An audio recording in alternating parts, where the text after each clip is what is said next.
We will now hear an address by His Excellency Li Qiang, Premier of the State Council of the People's Republic of China.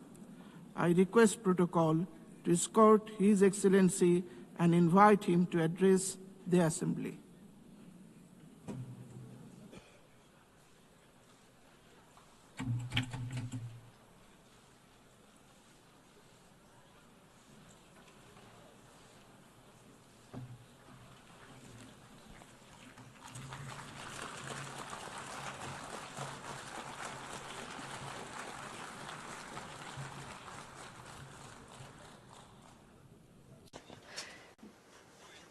Mr. President, colleagues, ladies and gentlemen, this year marks the 80th anniversary of the victory of the World Anti-Fascist War. It is also the 80th anniversary of the founding of the United Nations.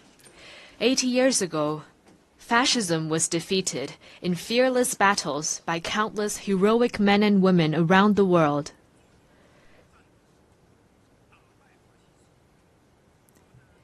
And the United Nations was created upon their ideal of a world free of war, marking the beginning of an extraordinary journey of building the post-war international order and pursuing peace and development.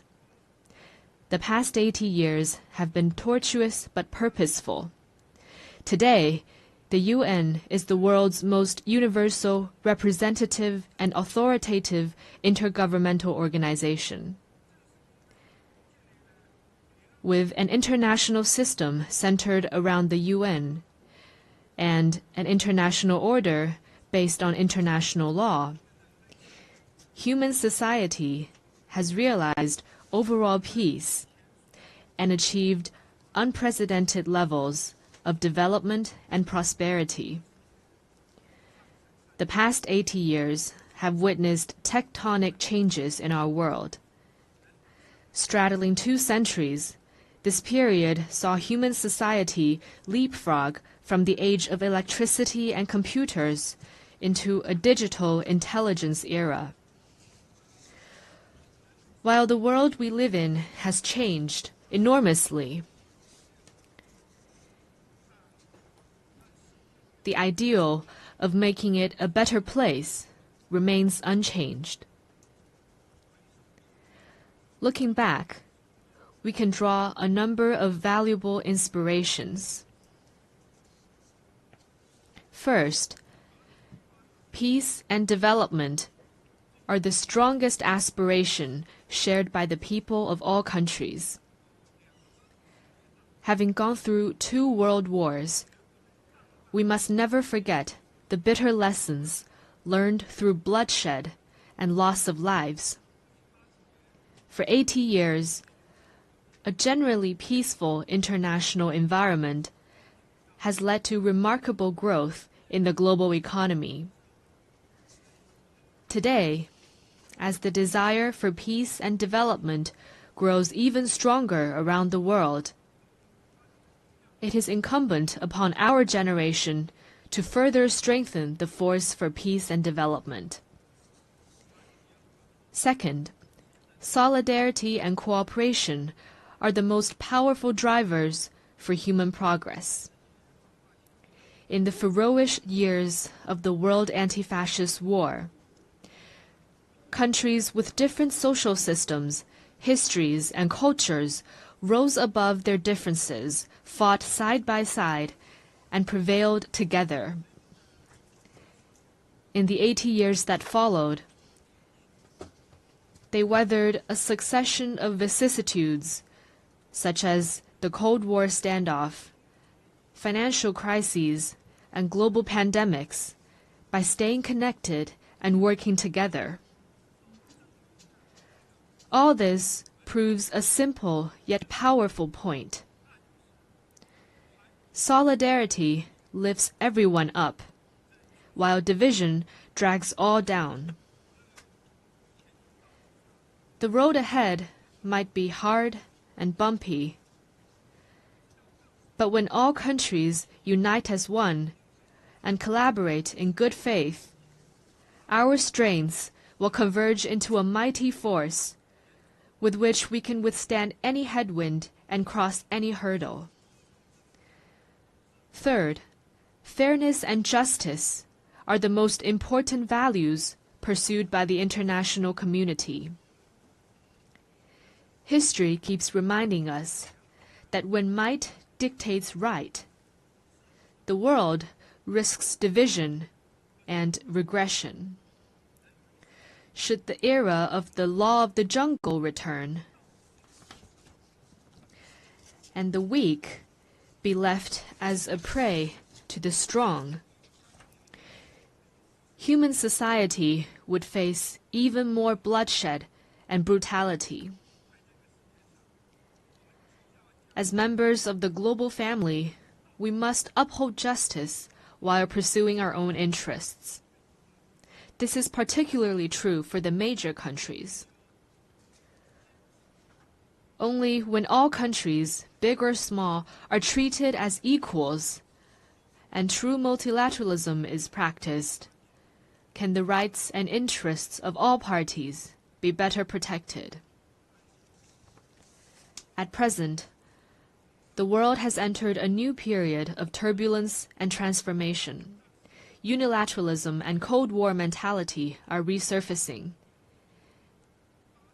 The international rules and order built over the past 80 years are under serious challenge. And the once effective international system is constantly disrupted. The various problems induced are distressing and worrying. Humanity has once again come to a crossroads.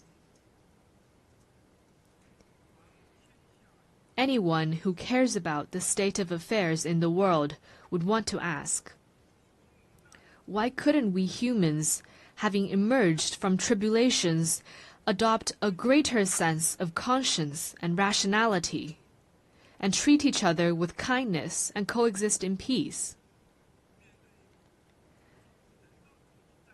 How could we, in the face of deplorable incidents such as humanitarian disasters, turn a blind eye to atrocities that trample blatantly on fairness and justice and sit on our own hands? How could we, when confronted with unscrupulous acts of hegemonism and bullying, remain silent and submissive for fear of might? And how could we let the ardent passion and dedication of our forefathers in founding the UN simply fade into the pages of history?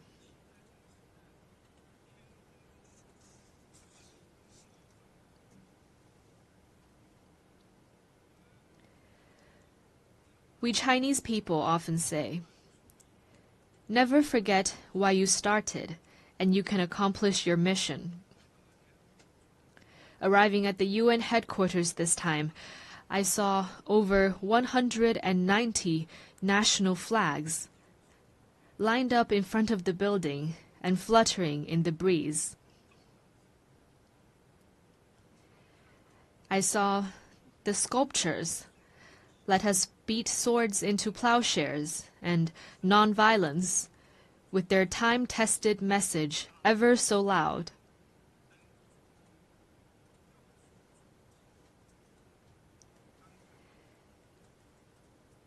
And I saw staff members from different regions, of different races, and with different skin colors, working in collaboration for the common goals of humanity.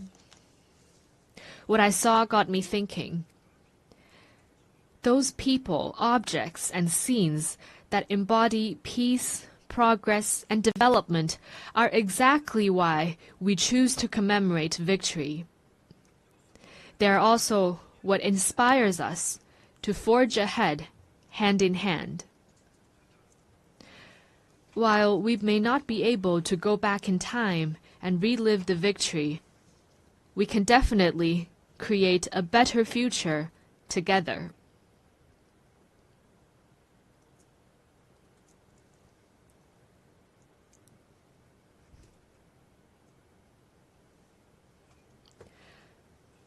As a founding member of the UN, China has all along taken an active part in global affairs and worked for the betterment of humanity.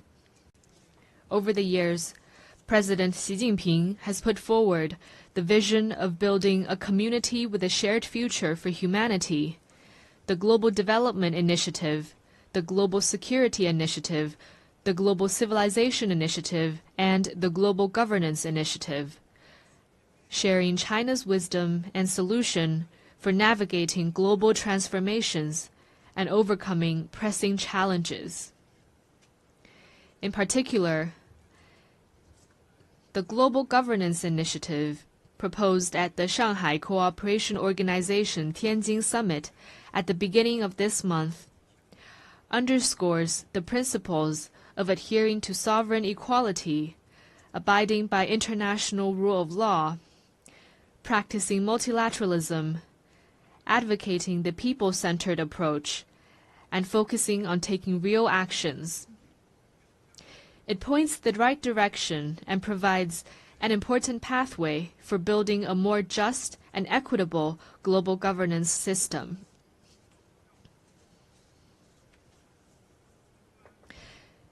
China is ready to take coordinated and effective actions together with all sides to offer more concrete solutions and promote world peace and development.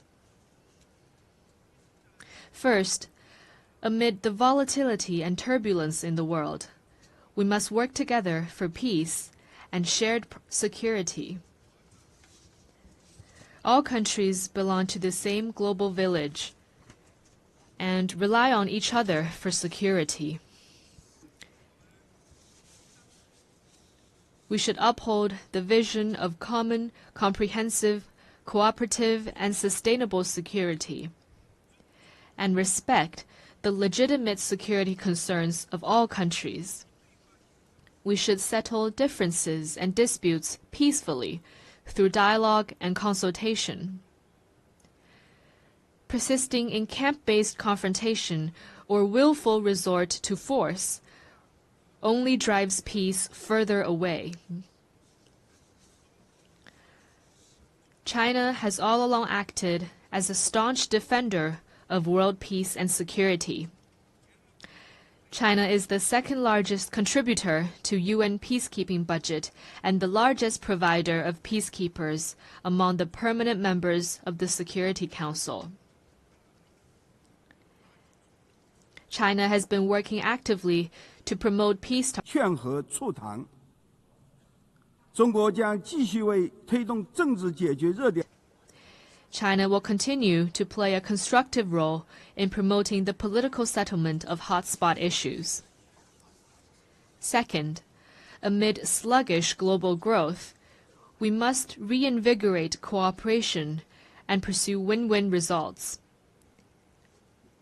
A major cause of the current global economic doldrums is the rise in unilateral and protectionist measures, such as tariff hikes and erection of walls and barriers. We should collaborate more closely to identify and expand convergence of interests, promote universally beneficial and inclusive economic globalization, and help each other succeed by moving forward in the same direction. China has always been a key driver of global common development. Over the years, the Chinese economy has maintained steady development, contributing around 30% to global economic growth. China has consistently opened its door wider to the world. It has lowered its overall tariff level to 7.3% and remained the world's second-largest importer for 16 consecutive years. China has also advanced high-quality Belt and Road cooperation with over 150 countries. Currently, China is taking solid steps to promote high-quality development at home.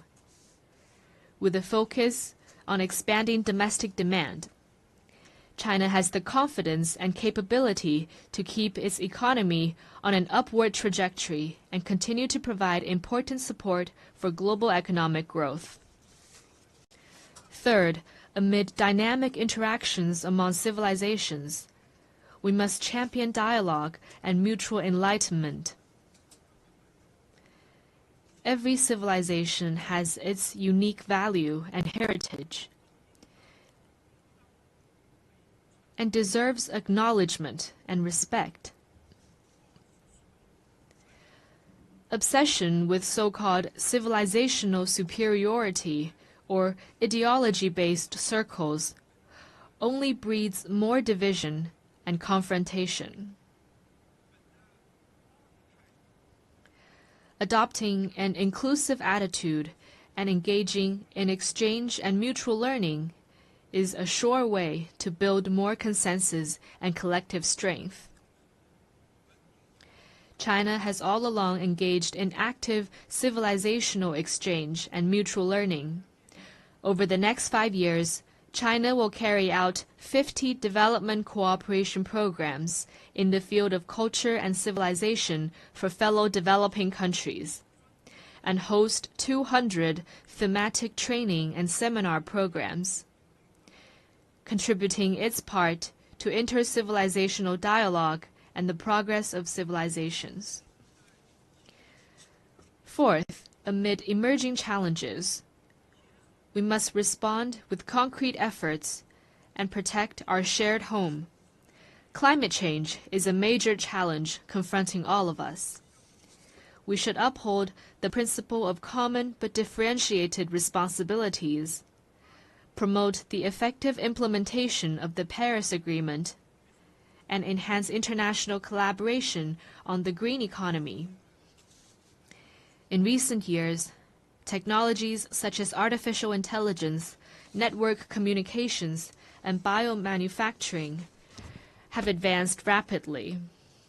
Along with the benefits, they also bring potential risks.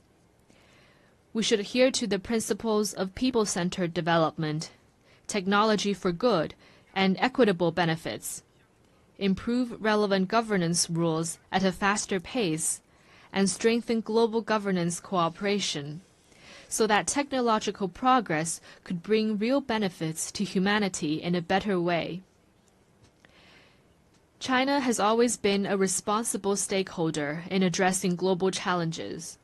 Committed to green and low-carbon development, China has established the world's largest and fastest-growing renewable energy system, built the most extensive and complete new energy industrial chain, and announced China's 2035 nationally determined contributions that cover all economic sectors and all greenhouse gases.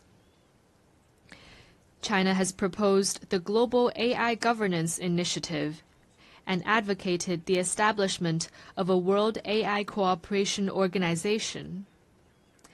This time during the 80th session, China will present to the UN the lunar soil samples collected by Chang'e 6 from the far side of the moon.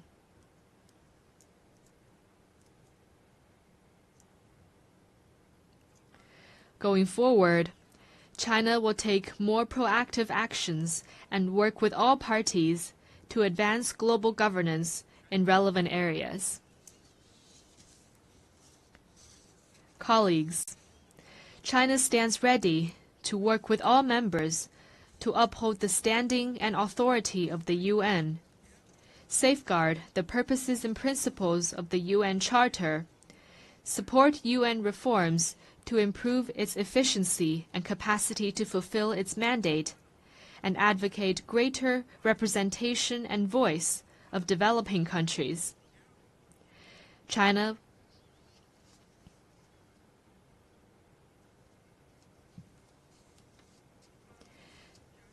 will work with the UN to set up a China-UN Global South-South Development Facility and provide it with $10 million in budgetary support.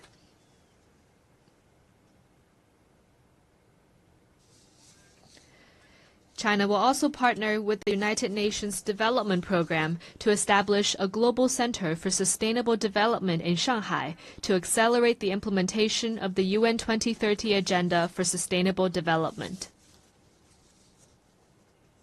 The tide of history surges forward, and the Great Way remains smooth and steadfast. Going forward, China will continue doing its best to contribute to global peace and development.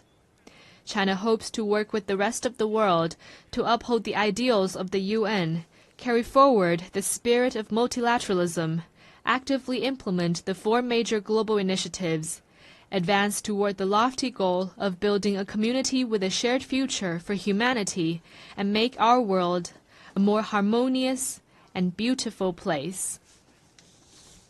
Thank you.